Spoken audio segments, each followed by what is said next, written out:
Hi viewers, welcome back to my YouTube channel. ಇವತ್ತಿನ ವಿಡಿಯೋನ ಶುರು ಮಾಡ್ತಾ ಇದ್ದೀನಿ. ಇವತ್ತು ಬೆಳಗ್ಗೆಯಿಂದನೇ ವಿಡಿಯೋನ ಶುರು ಮಾಡಿದ್ದೀನಿ. ಇವತ್ತು ಬಂದು ಬ್ರೇಕ್ಫಾಸ್ಟ್ಗೆ ಬಂದು ದೋಸೆ ಮಾಡೋಣ ಅಂತ ದೋಸೆ ಎಲ್ಲ ಮಾಡೋಕ್ಕೆ ರೆಡಿ ಮಾಡ್ಕೊತಾ ಇದ್ದೀನಿ. ದೋಸೆಗೆ ಕಾಂಬಿನೇಷನ್ ಆಗಿ ನಾನು ಟೊಮೊಟೊ ಗೊಜ್ಜು ಥರ ಮಾಡೋಣ ಅಂತ ಟೊಮೊಟೊ ಎಲ್ಲ ತೆಗೆದಿಟ್ಟಿದ್ದೀನಿ.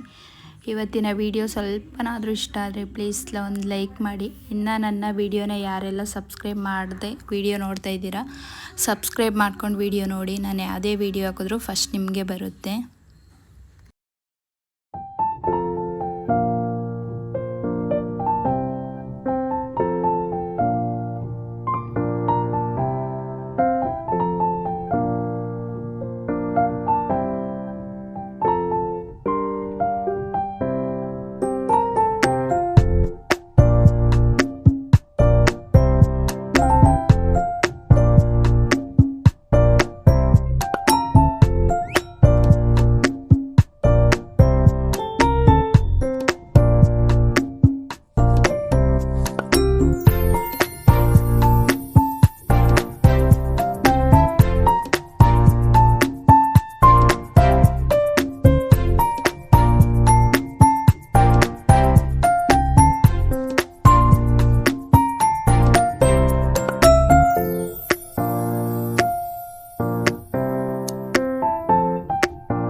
ರೆಡಿ ಆದಮೇಲೆ ಧ್ರುವಂತೂ ರೆಡಿಯಾಗಿ ಬಂದ, ಸ್ನಾನ ಎಲ್ಲ ಮಾಡಿಕೊಂಡು ಅವನು ಬಂದ. ಅವನಿಗೆ ಮೊದಲು ದೋಸೆ ಹಾಕ್ಕೊಡೋಣ ಅಂತ ದೋಸೆ ಹಾಕ್ಕೊಟ್ಟೆ. ದೋಸೆ ಎಲ್ಲ ಆದಮೇಲೆ ಊಟ ಎಲ್ಲರೂ ಆದಮೇಲೆ ಕಿಚನ್ ಎಲ್ಲ ಕ್ಲೀನ್ ಮಾಡಿ ಪಾತ್ರೆ ವಾಶ್ ಮಾಡಿಟ್ಟು ಎಲ್ಲ ಕ್ಲೀನ್ ಮಾಡ್ಕೊಂಡಿದ್ದಾಯಿತು. ನಾನು ಕಿಚನ್ ಕ್ಲೀನ್ ಮಾಡ್ತಾಯಿದ್ದೆ. ಇವರಿಬ್ಬರು ನೋಡಿದರೆ ಬಾಲ್ಕನಿಯಲ್ಲಿ ಕೂತ್ಕೊಂಡು ಫೋನ್ ನೋಡ್ತಾ ಇದ್ದಾರೆ. ತುಂಬಾ ಬಿಸಿಲಿತ್ತು ಇವತ್ತು. ಇನ್ನು ನಾನು ಪೂಜೆ ಮಾಡಿರಲಿಲ್ಲ, ಅದಕ್ಕೆ ಪೂಜೆ ಮಾಡೋಣ ಅಂತ ಎಲ್ಲ ತೆಗ್ದು ಹೂವೆಲ್ಲ ತೆಗ್ದಾಕ್ತಾಯಿದ್ದೀನಿ. ಪೂಜೆ ಮಾಡ್ಕೋಬೇಕು. ಪೂಜೆ ಮಾಡಿ ಇವತ್ತು ನಾನು ಫಸ್ಟ್ ಟೈಮ್ ಕೇಕ್ ಮಾಡ್ತಾಯಿದ್ದೀನಿ. ಯಾವ ಥರ ಬರುತ್ತೆ ಅಂತ ನಿಮಗೂ ಕೂಡ ವಿಡಿಯೋದಲ್ಲಿ ತೋರಿಸ್ತೀನಿ. ಚೆನ್ನಾಗಿ ಬಂದಿತ್ತಾ ಚೆನ್ನಾಗಿ ಬರಲಿಲ್ವಾ ಅಂತ ತೋರಿಸ್ತೀನಿ ನಿಮಗೂ. ನೀವು ಕೂಡ ಒಂದು ಸತಿ ಟ್ರೈ ಮಾಡಿ ಯಾವ ರೀತಿ ಬಂತು ಅಂತ ನನಗೆ ಕಮೆಂಟ್ ಮಾಡಿ, ಚೆನ್ನಾಗಿತ್ತಾ ಅಂತ.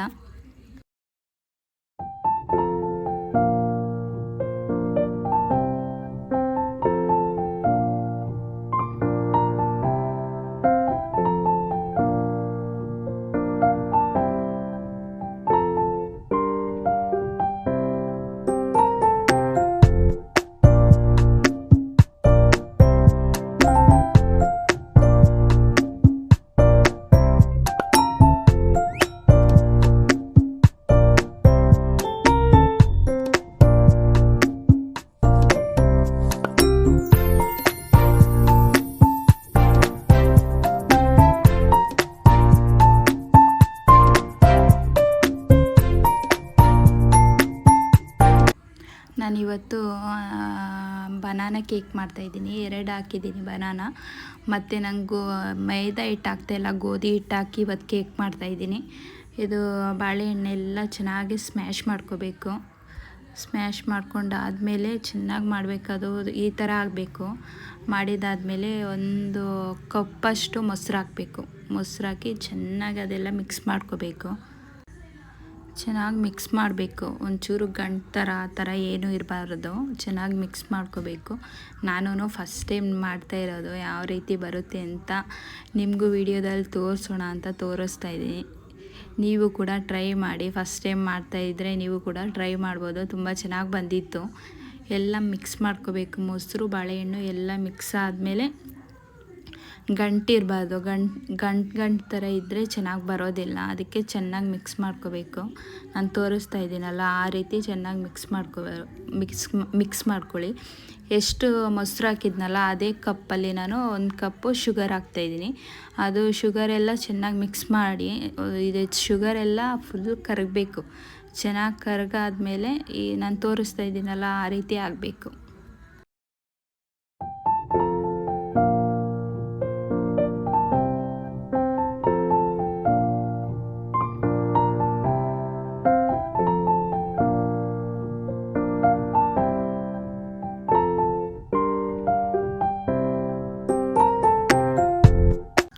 ಮೊಸರು ಹಾಕಿದ್ವಲ್ಲ ಅದೇ ಕಪ್ಪಲ್ಲಿ ಅರ್ಧ ಕಪ್ಪು ಮನೆಯಲ್ಲಿ ನಾವು ಅಡುಗೆಗೆ ಯಾವ ಎಣ್ಣೆ ಬಳಸ್ತಾ ಇದ್ದೀವೋ ಅದೇ ಎಣ್ಣೆನ ಅರ್ಧ ಕಪ್ಪಷ್ಟು ಎಣ್ಣೆ ಹಾಕಬೇಕು. ಅದನ್ನು ಚೆನ್ನಾಗಿ ಇದೇನು ಶುಗರು, ಮೊಸರು, ಬಾಳೆಹಣ್ಣು ಎಲ್ಲ ಮಿಕ್ಸ್ ಆಗಬೇಕು. ಅಲ್ಲಿವರೆಗೂ ಚೆನ್ನಾಗಿ ಮಿಕ್ಸ್ ಮಾಡ್ಕೋಬೇಕು.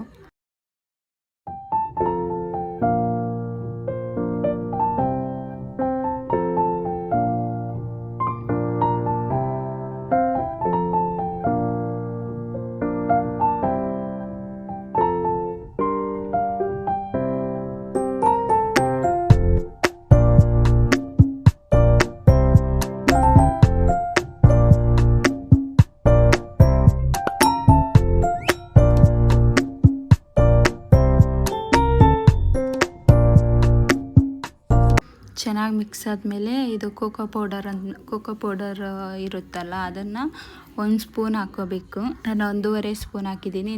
ನೀವು ಮಾಡೋರಾದರೆ 1 ಸ್ಪೂನ್ ಹಾಕಿ.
ಇಷ್ಟೆಲ್ಲ ಆದಮೇಲೆ ವೆನಿಲಾ ಫ್ಲೇವರ್ ಬರುತ್ತಲ್ಲ, ಅದನ್ನು ಒಂಚೂರು ಹಾಕಬೇಕು, ಫ್ಲೇವರ್ಗಷ್ಟೇ ಹಾಕ್ಕೋಬೇಕು. ಚೆನ್ನಾಗಿ ಮಿಕ್ಸ್ ಮಾಡ್ಕೋಬೇಕು. ಅದನ್ನು ಚೆನ್ನಾಗಿ ಮಿಕ್ಸ್ ಆದಮೇಲೆ ಗಂಟೆ ಥರ ಇದ್ದರೆ ಅದೇನಾಗುತ್ತೆ, ಚೆನ್ನಾಗಿ ಬರೋದಿಲ್ಲ. ಚೆನ್ನಾಗಿ ಮಿಕ್ಸ್ ಮಾಡ್ಕೋಬೇಕು. ಎಷ್ಟು ಮಿಕ್ಸ್ ಮಾಡ್ತೀವೋ ಅಷ್ಟು ಚೆನ್ನಾಗಿ ಬರುತ್ತೆ ಕೇಕು. ಚೆನ್ನಾಗಿ ಮಿಕ್ಸ್ ಮಾಡ್ಕೊಳ್ಳಿ. ಅದೆಲ್ಲ ಆದಮೇಲೆ ಸ್ವಲ್ಪ ಇದು ಬೇಕಿಂಗ್ ಪೌಡರ್ ಬರುತ್ತಲ್ಲ, ಬೇಕಿಂಗ್ ಪೌಡರು ಮತ್ತು ನಿಮ್ಮ ಹತ್ರ ಇದೇನೋ ಬೇಕಿಂಗ್ ಸೋಡಾ ಇದ್ರೂ ಬೇಕಿಂಗ್ ಸೋಡಾನು ಹಾಕಿ. ನಾನು ಬರೀ ಬೇಕಿಂಗ್ ಪೌಡರ್ ಹಾಕಿದ್ದೀನಿ. ಅದನ್ನು ಹಾಕಿ ಚೆನ್ನಾಗಿ ಮಿಕ್ಸ್ ಮಾಡ್ಕೊಳ್ಳಿ.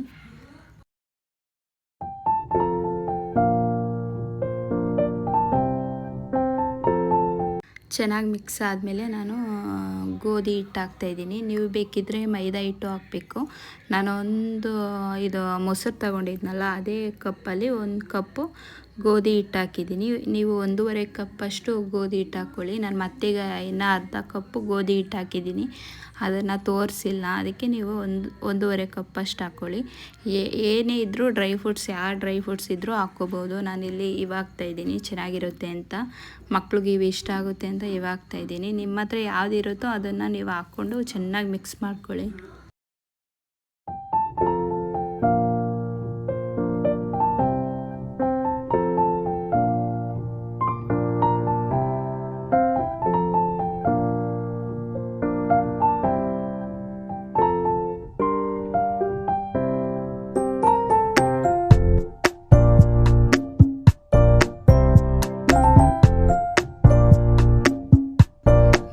ಏನಿಷ್ಟ ಆಗುತ್ತೋ ಅದನ್ನು ಹಾಕಿ ನೀವು ಮಾಡ್ಕೋಬೋದು. ಡ್ರೈ ಫ್ರೂಟ್ಸ್ ಹಾಕಿದ್ರೂ ಚೆನ್ನಾಗಿರುತ್ತೆ. ಅದೆಲ್ಲ ಆದಮೇಲೆ ಚೆನ್ನಾಗಿ ಮಿಕ್ಸ್ ಮಾಡಿ ಆದಮೇಲೆ ಕೇಕ್ ಇದಕ್ಕೆ ಹಾಕ್ತಾಯಿದ್ದೀನಿ. ಎಲ್ಲ ಹಾಕ್ಕೊಂಡು ಒಂದು ತವ ಇಟ್ಕೋಬೋದು, ಇಲ್ಲಾಂದರೆ ಕುಕ್ಕರಲ್ಲಿ ಕೂಡ ಇಟ್ಕೊಂಡು ಮಾಡ್ಬೋದು. ಇದೇನು ಫಸ್ಟೇ ತವ ಇಟ್ಟು ಒಂದು 10 ನಿಮಿಷ ಚೆನ್ನಾಗಿ ಅದು ಇದಾಗಬೇಕು.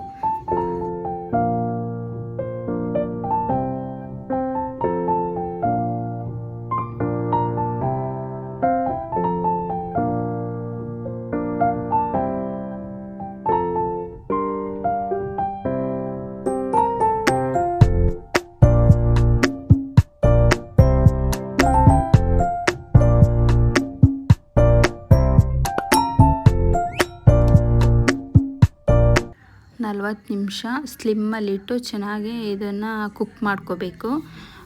ಕೇಕಿಗೆಲ್ಲ ಇಟ್ಟು ನಾನು 4 ಗಂಟೆ 40 ನಿಮಿಷ ಅದರಲ್ಲಿ ಕೇಕ್ ಮಾಡೋಕೆ ಇಟ್ಟಿದ್ದು. ಎಷ್ಟು ಜೋರು ಮಳೆ ಬರ್ತಾಯಿತ್ತು ಅಂದರೆ ತುಂಬ ಜೋರಾಗಿ ಮಳೆ ಬರ್ತಾಯಿತ್ತು. ನಿಮಗೂ ತೋರಿಸ್ತೀನಿ ಎಷ್ಟು ಜೋರಾಗಿ ಮಳೆ ಬಂದಿದೆ ಅಂತ.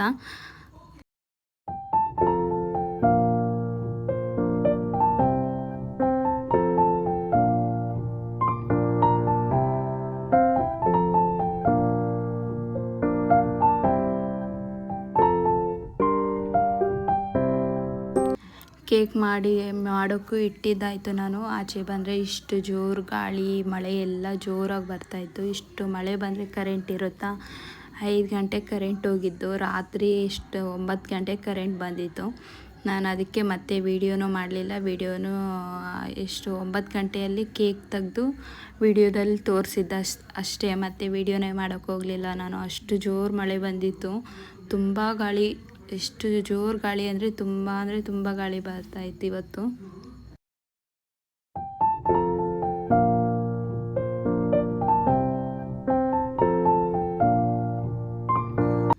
ಕೇಕ್ ಮಾಡೋದು ಸ್ಟಾರ್ಟ್ ಮಾಡಿದ್ದು ನಾನು 4 ಗಂಟೆಯಲ್ಲಿ. ತೆಗ್ದಿದ್ದು ಕೇಕ್ ಓಪನ್ ಮಾಡಿದ್ದು 9 ಗಂಟೆಯಲ್ಲಿ. ಅಷ್ಟು ಮಳೆ ಬಂದರೆ ಇನ್ನೇನು ಕರೆಂಟ್ ಇರುತ್ತಾ? ಕರೆಂಟ್ ಹೋಗಿತ್ತು. ಬಂದಿದ್ದೆ ಕರೆಂಟ್ 9 ಗಂಟೆಗೆ. ಅದಕ್ಕೆ ನಾನು ಇವಾಗ ಓಪನ್ ಮಾಡಿ ತೆಗ್ದೆ. ತುಂಬಾ ಚೆನ್ನಾಗಿ ಬಂದಿತ್ತು. ನೀವು ಕೂಡ ಟ್ರೈ ಮಾಡಿ. ಮಾಡೋಕ್ಕೇನು ಅಷ್ಟೊಂದು ಕಷ್ಟ ಇಲ್ಲ, ಈಸಿಯಾಗಿ ಮಾಡ್ಬೋದು. ಫಸ್ಟ್ ಟೈಮ್ ಮಾಡ್ತಾಯಿದ್ರೆ ನೀವು ಮಾಡ್ಬೋದು, ತುಂಬ ಚೆನ್ನಾಗಿರುತ್ತೆ. ನಾನು ಕೂಡ ಫಸ್ಟ್ ಟೈಮ್ ಟ್ರೈ ಮಾಡಿದ್ದು. ತುಂಬಾ ಚೆನ್ನಾಗಿ ಬಂದಿತ್ತು. ಮಕ್ಳಿಗೂ ತುಂಬಾ ಇಷ್ಟ ಆಯಿತು. ಒಂದೊಂದು ಪೀಸ್ ಕೊಟ್ಟೆ, ತುಂಬ ಚೆನ್ನಾಗಿದೆ ಅಂತ ತಿಂದರು. ನೀವು ಕೂಡ ಟ್ರೈ ಮಾಡಿದರೆ ಯಾವ ರೀತಿ ಬಂತು ಅಂತ ನಾನು ಕಮೆಂಟ್ ಬಾಕ್ಸಲ್ಲಿ ಕಮೆಂಟ್ ಮಾಡಿ.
ರಾತ್ರಿ ಮತ್ತೆ ನಾನು ವೀಡಿಯೋನ ಮಾಡೋಕ್ಕೆ ಹೋಗಲಿಲ್ಲ.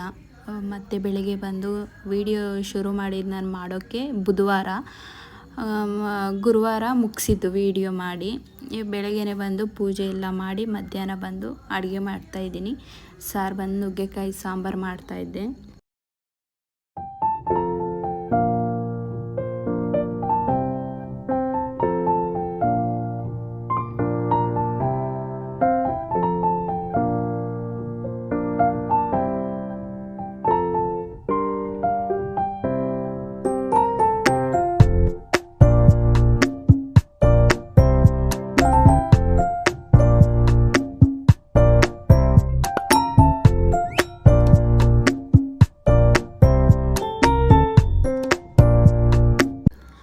ಸಾಂಬಾರು ಮುಗೀತು, ಅದಕ್ಕೆ ನಾನು ಮುದ್ದೆಗೆ ಇಟ್ಟಿದ್ದೀನಿ. ಬೆಳಗ್ಗೆ ಮಾಡಿರೋ ರೈಸ್ ಇತ್ತು ಅಂತ ಮುದ್ದೆಗೆ ಇಟ್ಟಿದ್ದೀನಿ. ಮುದ್ದೆ ಮಾಡಬೇಕು ಅಂತ. ಇವತ್ತಿನ ವಿಡಿಯೋ ನಿಮಗೆ ಇಷ್ಟ ಆಗಿದ್ರೆ, ಸ್ವಲ್ಪನಾದರೂ ಇಷ್ಟ ಆಗಿದ್ರೆ ಪ್ಲೀಸ್ ಲೈಕ್ ಮಾಡಿ. ಇನ್ನು ನನ್ನ ವಿಡಿಯೋನ ಸಬ್ಸ್ಕ್ರೈಬ್ ಮಾಡ್ಕೊಳ್ಳದೆ ವಿಡಿಯೋ ನೋಡ್ತಾಯಿದ್ರೆ ಪ್ಲೀಸ್ ಸಬ್ಸ್ಕ್ರೈಬ್ ಮಾಡ್ಕೊಳ್ಳಿ. ನಾನು ಯಾವುದೇ ವಿಡಿಯೋ ಹಾಕಿದ್ರೂ ನಿಮಗೆ ಬರುತ್ತೆ. ಇವತ್ತಿನ ಒಂದು ವಿಡಿಯೋನ ಇಲ್ಲಿಗೆ ಮುಗಿಸ್ತಾ ಇದ್ದೀನಿ. ಇಷ್ಟ ಆದರೆ ಒಂದು ಲೈಕ್ ಮಾಡಿ. Thank you so much.